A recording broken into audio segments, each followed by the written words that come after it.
Шымкент тұрғындары жылу есептеу құралдарының пайдасын түсіне бастады. Бұл құралдың бағасы 400 мың теңгеден басталады. Есесіне ол жылуды тиімді пайдаланып, әр тұтынушының қаражатын үнемдеуіне мүмкіндік береді.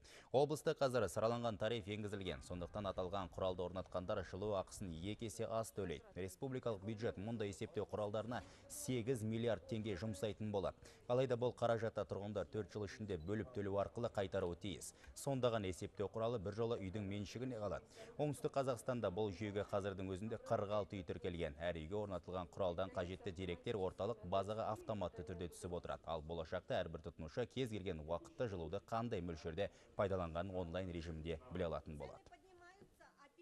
Енді 13-14 жылы қойғанда санап не қылсақ, өзім 8 мың төлегенмін. Енді қазір 4300 мыңнан төлейміз. Әрине қазір екі рет төмендеді ғой бағасы. Коммуналдық шаруашылығын жаңғырту бағдарламасы аясында өткізіліп жатқан жөндеу жұмыстарының төлем ақысы да мысалы тұрғын үй көмегі арқылы жартылай болмаса да тиісті өзінің жергілікті өкілді органдармен бекітілген тәртіп бойынша мөлшерінде бюджеттен, мемлекеттік бюджеттен жергілікті өтеліп жатыр.